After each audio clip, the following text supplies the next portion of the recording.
Juan is kind of where that's like the main capital of Puerto Rico. Okay, so I want to explain to you a little bit of some of the things here so that we're going to start with the flags. Okay, so I'm going to put all these different flags in there. All the kids are going to get to vote first. And then the adults get to vote. Which is the Puerto Rico flag? Wait, aren't you? You gotta specify it, no? That's selected. Which is the Puerto Rico flag?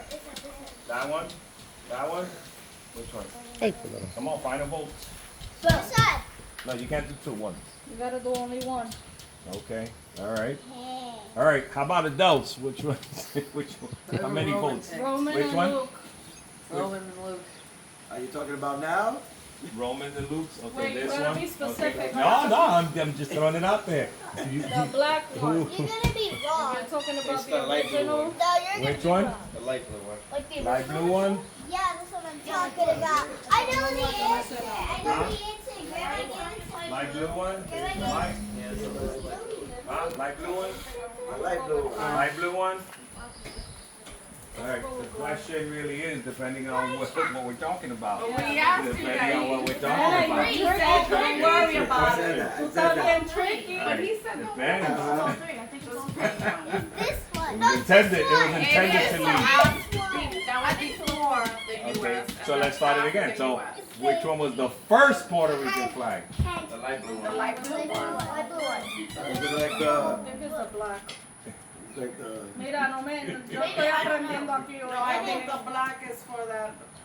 It's think more it's the- With the. the, green or with the green yellow? slaves and everything. Yeah, no, So it's why would I be so pissed at myself it's because more of I a have The green one is protesting Mexico, type of.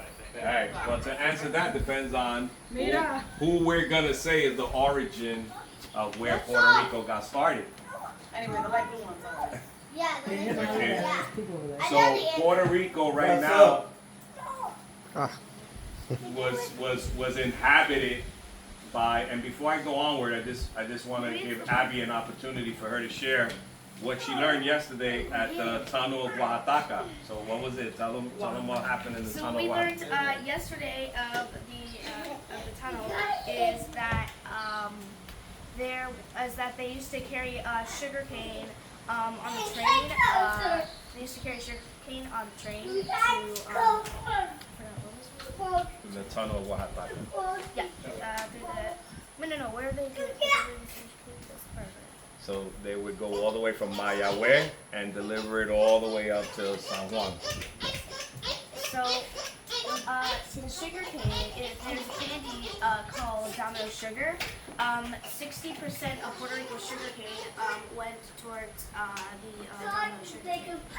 So 60% of Domino sugar, which all of us know, basically came from our island over here. Okay.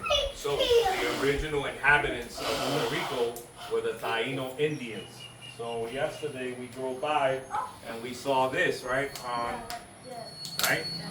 So it's right on the wall. Okay, we're gonna see it again when we drive by, but these were the Indians that were the inhabitants of Puerto Rico originally. Okay? So what ended up happening is that if we were to go and say who was the first flag that we would have said represented us, would have been I got a point. That's me. right. This was the original Puerto Rican flag. If we were to go from who was the original inhabitants, right? But the problem is that this flag came to exist after all of these flags. So it should have been the first one, but really it wasn't, because what happened was the ancestors of the Taino family was able to be traced, and they were able to find people today that still have the DNA of Tainos, and that tribe, they got together with the elders and decided to make an official tribe, because back then they weren't sophisticated in that manner, and they created a flag after the flag. So this is why this one got kind of taken away in there. Okay, now, when we started here in the Taino Indians in Puerto Rico, the name that you know Puerto Rico today is not Puerto Rico. Who knows what they called the island? The island. The island. It is the island. The island. The island originally was called by them Borinquen. Borinquen. So this is why we get the term Borinquen, Right. as that was the original names that the original inhabitants created. Okay. Now what happened was we had Spain came from another country and they decided to come and befriend, quote unquote, the islanders, and they ended up having a plan to take over the land. So what they ended up doing was through Christopher Columbus.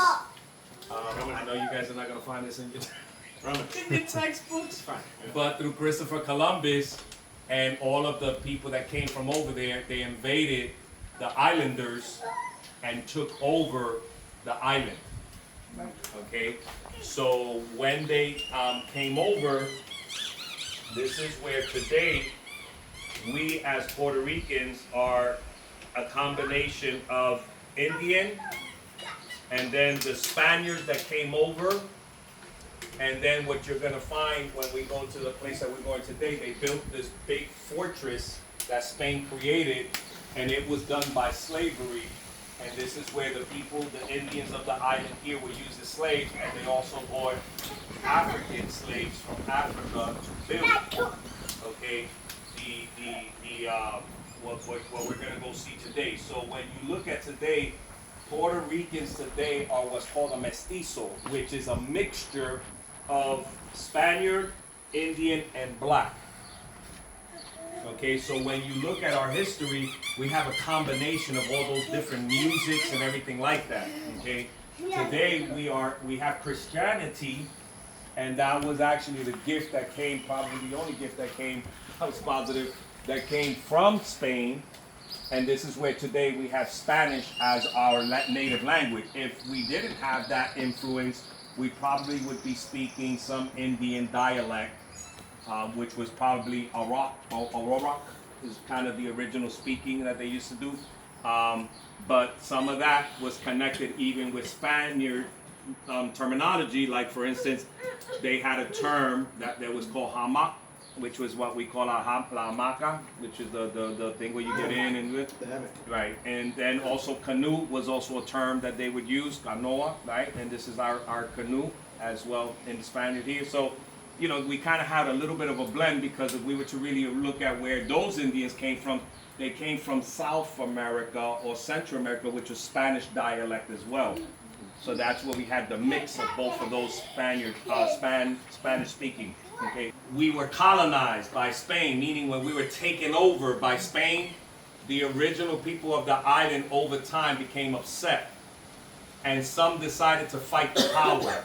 They decided to say, well, why are we allowing Spain to take over our land? Let's fight to go and stand on our land. So this is where these other flags come in. If I was to go and say which one technically would have been our original flag in the today, I would have said it would have been this one, because this one was a man by the name of Dr. Bentenez, Ramon Bentenez. He went and he decided to create the Nationalist Party, or the Nationalist Movement, which they decided to fight the power against the colonizers. And it was the first time that the Puerto Rican people stood up to possess back what was stolen from them. Okay? And there was a moment where they decided to create a war against the Spaniards, and it was done in Lares, a town here in Puerto Rico called Lares. And this was the first time in that town that they raised up their own flag that they created. And the woman that created this flag for Dr. Bentenez was Baretti, which she created. She embroidered the flag, but it was a creation. And that doctor also represented Cuba and represented Cuba and the Dominican Republic. So when you look at it, this flag has a look of the Dominican Republic, and it also has the colors of Cuba, because he spoke not only for Puerto Rico, but he also spoke for those other countries as well. sad to say, when he lifted up his flag in the middle of Lares, they called it the Cry of Lares because it was the first time they decided to fight against the Spaniards. Bless you. But the Spaniards were much more sophisticated in their weaponry and all that other good stuff. So they ended up whipping their behind. But it was the first time they tried to stand up. Now it's sad to say that some of the other countries around us, they fought for their independence and got their independence, but we never was able to. Okay, so eventually there was a war which was called the Spanish American War. We were able to go and allow Spain to let go of Puerto Rico. So there was a letter which was called the Letter of Autonomy. And in that moment, that Letter of Autonomy basically was Spain saying we're going to give up Puerto Rico. So at that moment in time, Puerto Rico was independent at that very moment in time. But the United States went and they said, hold on a moment, wait, we fought this war, so we want to take over Puerto Rico as booty for us, that we can possess it now. And then that's when the United States went and decided to go and take over Puerto Rico. So then what happened was this land was a land that had a lot of different things, that it was an agricultural land. So we used to grow coffee, we used to grow sugar cane or sugar, right? We used to also grow, what was the third thing? Café, azúcar, coffee, sugar. Coffee, sugar, and tobacco. Yeah. And tobacco was the other thing. So we eventually became a big distributor all around the world. But what the United States did was they went and they exploited the people of the land. And what they basically went and they said, since we took over the land and the land now begins to be our land, okay, it's what we've seen right now in recently with Venezuela. The United States went into Venezuela. They're still quote unquote leading in Venezuela, but Trump is in control. So you see, that's the same thing that happened with us. They came in, y'all can have your own control, but they're really the ones calling the shots. So they are in control. So that's what happened to us. So what they basically did to the people of the island, they started exploiting them and say, you go out into the field, get all of the things that you are going to cultivate in the field, and those things are going to become our things. So we're going to go and take the sugar and sell it. We're going to go and take the coffee and sell it. And this is where today Domino Sugar was really, if you look at the headquarters of where they're in Brooklyn. And I drove through there with my brother on a boat right in front of the Domino Sugar, which I'll show you guys a picture there. But anyway, 60% of the sugar came from this island, okay? Eventually, this became the flag. And by the way, before I talk about that one, this was the original flag of the Nationalist Party. The Nationalist Party is the party that's saying, we want to be independent. Right now, we're what's called a Commonwealth, which is like Pennsylvania, we live in, it's a Commonwealth. So we're like kind of associated with the United States, but we have no voting power. We can't vote for our president, we can't vote, nothing. So we're supposedly U.S. citizens here, but we have no power. We're a puppet infrastructure, okay? So what ends up happening is this group decided to say, oh, hell no, this is our land, let's fight for it. And every so often, they were the rebels in the minds of the general people, the rebels without a cause, but they understood they should have been fighting for their own land because it was stolen from them in colonialism, okay? Now, eventually, this became the flag that they adopted originally. But this flag represented the blood of the people of the land that fought for their independence. The white would have been the independence or the freedom they would have had, or the peace they would have had if they would have owned their own on their own land. The blue represented the skies and the waters, okay, and the star represented Puerto Rico. So this flag became a problem for the United States because they said this flag is way too revolutionary. So they started banning this flag. Today, you got a lot of people waving flags all over the place, especially Puerto Ricans, right? There was a moment in time when the United States went and they said, this is illegal for you to be able to go and put out there. So people were going and getting fined. People were going and going to prison. And it was called la ley, the gag law, basically, right? So they basically went and they gagged the Puerto Ricans to not be able to represent it. Anything that Right. I'm probably doing. And then it was eventually proven that it was not supporting the First Amendment for people to be able to go and freedom of speech. So it was overturned, but there was a period of time where it was illegal for you to go and put this flag up. Eventually, the United States gave us a beautiful gift and took our revolutionary flag and created their own version of our flag. And they gave it a whole other different type of meaning because they were trying to separate it from the revolutionary mindsets of the people of the island. So they were trying to pacify us, okay? So today, what happens is, today, here's what Spain and the United States have done to us. They taken our possessions in our land. They go and they say, okay, go out into the field, bring us all of these things. We're gonna sell it out into the world, okay? But you guys are not gonna be able to partake in any of this stuff. This is now our resources, okay? So now they started giving us a whole lot of illegal loans, okay? Maria came recently. There was a lot of destruction in the land. We went back to the master and said we need monies to go and fix the infrastructure. The master came back and brought money to the table. Now you owe us billions of dollars because we lend you this money to help your land. Another thing happened, another billions of dollars. And what ended up happening is over time, there were corporations that were lending us money and they were giving us what would be the equivalent of a payday loan. Meaning, we lend you this money, you can't pay it back for another 20 years. And the interest that was being created on these payday loans were interest that you would never be able to come out of those loans. So they didn't allow us to pay back the loans. So today, all those loans by many of the islanders are considered illegitimate loans. Because they basically are saying, well, we shouldn't be paying interest on the interest on top of the interest. So what ends up happening is it was a very strategic way for now the United States not to be able to go and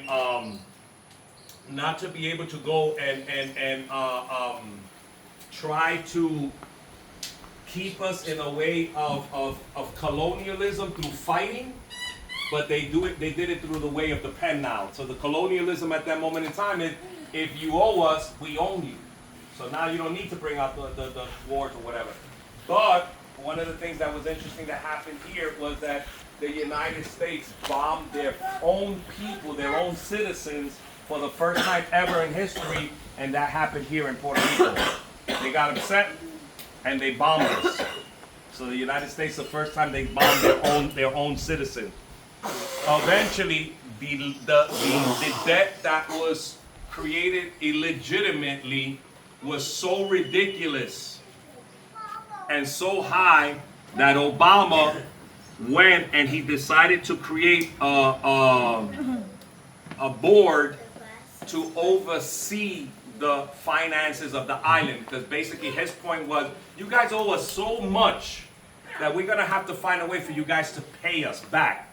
And they started cutting down the retirements of teachers over here. They started taking a whole lot of financial infrastructure from the islanders as a way of trying to repay that debt that is really not going to be ever repaid, because we're getting interest on top of interest on top of interest. So today, we're still experiencing the effects of colonialism through the United States in legitimate manner, because they're going to say, but didn't you ask for this loan? You know what I mean? What are we going to say? You know what I mean? We're like, okay. So there was a whole lot of things that it was taken from the teachers over here, pensions, you know, they were stripping down. They were bringing people's hourlies down. So if you were getting paid whatever, I'm giving an example, $15 an hour, we're going to bring you down to, you know, $7 an hour, because you shouldn't be paying your people because you guys owe us. So then this is where the island began to be exploited, financially speaking. The idea is eventually at some point they're going to turn around and say, hey, you guys got to, you know, walk away from this and just give it to us because you owe us so much. It's our land now. Okay? So what this flag really represented was that there was a moment in time where where we're gonna go, there's a place which is called La Puerta de la Bandera, and it's in San Juan. And the original flag that was on here was this flag, which was the regular, Puerto Rican flag. And when Obama came up with this board to go and say, we're gonna take all this monies from you guys, a group of ladies that were artists took the rendition of the colored flag and made it a black and white rendition in protest to speak out about the injustice that was being done to the islanders. And so when we look at this flag that Abigail has on, or the black and white rendition, it actually is a flag of saying, we don't agree what was done here. We're not with what was done here. You know what I mean? So today that board still sits active, and most of these loans that have come up into the island have been corporations and banks. Some, like many of you have never heard of, like Citibank and Bank of America and Chase and Bank of Sandera and all these other banks. All of these banks were the ones that came together to give these predatory loans to the island. That today, that's the board that's overseeing, and in that board, no Puerto Rican person is on that board that has any voting power or has any say-so in. They've allowed one person on that board, but that person cannot vote for anything. They can just be president, but they can't vote for anything. So when you look at it, basically we're getting played. We're getting played. Most of the people over here would end up living in houses like this. This house right here is actually our grandparents' house over here. And in that house, they were able to raise 10 children in small rooms where everybody had like almost bunk bed type What things house or is that whatever. one? This is the one in Vega Alta, my grandmother's house. Oh, that's the only stayed at? Yeah, Oh, they upgraded. yeah. No, because that's not, you stood in the nice one that they built. Oh, that's the one above. That's the the one one above. below. This is the one that was below, but they knocked it down by They the time it knocked was it down, below. right. So in there, those are my So that's grandparents not- in there. And in those little rooms, if you look at the house, it's really not big at all, okay? And this is where they raised up. Wait, put that picture back in. Which one, this one? Yeah. So this is where, the poor people would be raised in what they call el campo, which is where the jibaros would basically, what they would consider jibaros would be raised in, right? So in this house here, all of these children were raised in there. Okay, and these are all of my mom's siblings, and then these are their grandchildren on here. These are their grandchildren. Okay, so what would happen here is they would go and have a large family, because since most of the money that was being raised was through agriculture, they would send all the children to have to work in the morning to go and grab the egg. You go grab the egg, you go get the milk, you go get this, you go to get that. And many of you heard my father's story that they would have to hang the shoes around their neck to walk to the school, and they would have to bring in all of the agricultural things to sell it before they went to school, in order to bring back home whatever couple of dollars they were able to raise in there. Okay, so it was rough living. So for the kids today that you guys get upset when your parents tell you clean your room, it was a very rough time for the kids back then. Okay, they had it rough. Okay, and this over here also, what was great about Puerto Rico being invaded by the Spaniards, which is again the only part that I would say would have any significance, was that Spain brought us Christianity. Today, if we didn't have the influence of Spain, we probably would be serving some, Indian gods and some other things in there. But this is what do you call it? El escudo. The shield. The shield, I think. Yeah, this is, I forgot, I'll get you the name for it, but basically. Or like this the is emblem, the logo, the yeah, shield. no, it's an arm, something arms. Okay. Oh, Coat of arms. Coat of arms for Puerto Rico, And when you look at it, it basically was the two kings will represent the queen and the king here is Ferdinand and Jezebel. So when you look at it, they were what was called the Spanish crown. They were the ones that controlled the world through sending out these voyagers like Christopher Columbus and all these other different people or whatever. So when you look at it, Spanish crown, and over here, it basically saying Saint John the Baptist. So they brought Christianity over here. So Puerto Rico originally, if we were to have gone with what they wanted to call it, it would have been called, Saint John the Baptist. Okay, so when you look at it, you see that they have Christianity, which is the sheep that's right on the Bible, and then the 7 seals under there is the 7 seals of Revelation underneath there. So when you look at it, still our coat of arms today is representing a Christian value system that was created by the Spanish crown that was brought over here. So that at least that's a good thing that we got Christianity today in there. So I'll leave that with that. Okay. There was a moment in time where I had created this chair.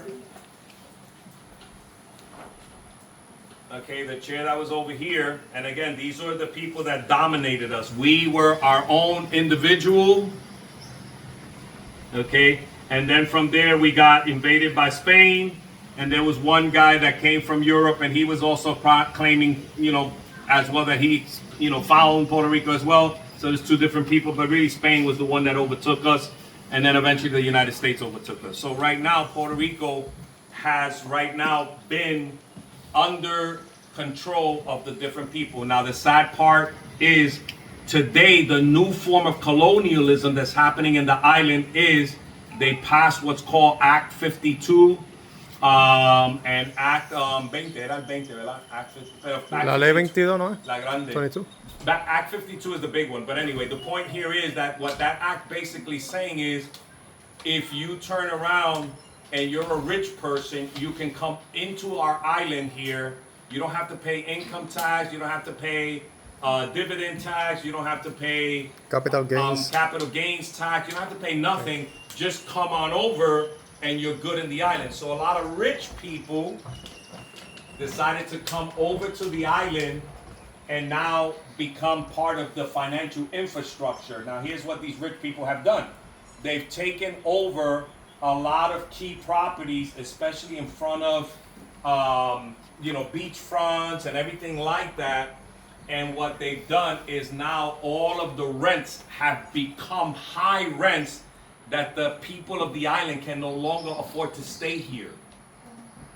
So now they've become a new form of colonialism where now the rich have come in and now they're throwing us out. So eventually the Puerto Rican people will be visitors in their own land and we're gonna get thrown out. Some people have already been leaving and it's been already having a migration out of the land for years because it's become more and more financially of a struggle to stay here. Same thing is happening now. Before, when you would pay a rent of $100, imagine now paying a rent of $1,000 and you're only making X amount in a local business. Okay, we went and we drove around a lot of the plazas. Those plazas was the main commerce where a lot of the people would go to buy their stuff. Today, the United States bought over these beautiful air-conditioned malls. And what those beautiful air-conditioned malls did, the Walmarts of the world, the places that are now out here, is they further are taking monies out of the land. So when they're now taking this money further out of the land, what ends up happening is they end up hurting the locals. Okay, and it was funny because I was driving with Jomel the other day, and he was like, I would like to go and buy here at the local merchant because that's a way of supporting the local merchant rather than to take it to Walmart and the Walmart family takes it out of the island. You know what I mean? So when you look at it, we're more and more being sucked and dried, financially out of all of our resources in there. We've had to sell a lot of what was our income producing things, the light, the just a whole lot of resources we sold just to get a good deal right now today, but long term you're gonna hurt yourself with those types of deals. And, so that was basically it. So I created this chair to give you guys the history, the kids, because this is when the pandemic was happening, that they were telling everybody, go back where you came from. Throwing us out, okay? And what I wanted you kids to know is that the people originally here in this land were the Taino people. Everybody came in after the fact. So this is our land. And that's also in North America, South America, and Central America. The original indigenous people were the original people of that land, which they worked hard to try to exterminate and get rid of. I know many, as far as the Jews is concerned, the Spanish Holocaust, they killed more of our people in that process. About 73 million of our people were killed in the Spanish Holocaust, but nobody speaks about that. That's just to let you know that, everybody knows the Jews, but we got the Spanish Holocaust that we also been through a whole bunch of stuff or whatever. So, so that was basically the history. Just wanted to give you a little sense of it. When we go to San Juan over there, you're gonna place to you guys over there, which was it's called La Perla. So if you look at, there's gonna be the walls of the city, and La Perla was the place where they would keep all of the slaves, the African slaves, and they would keep the natives here of the island out there, so they were to be living out of the main city as slaves. And over there was a slaughterhouse that they have in there. So in there, it was known as a very tough, bad place, because they kept all of the poor there, so everybody was like kind of dogging each other out. When we went to that restaurant that we were on the water, like over there that we were overlooking, that area there was the place. If you notice, it has a whole lot of kiosquitos in there. That was the place where the poor African and the poor Puerto Rican would go there to open up their little businesses. So this is where we went in there. If you notice, the colors when we first drove by, which we'll drive by again, was these colors as we came in. Why? Because they were representing the indigenous. That one is piñones. So that's the piñones also.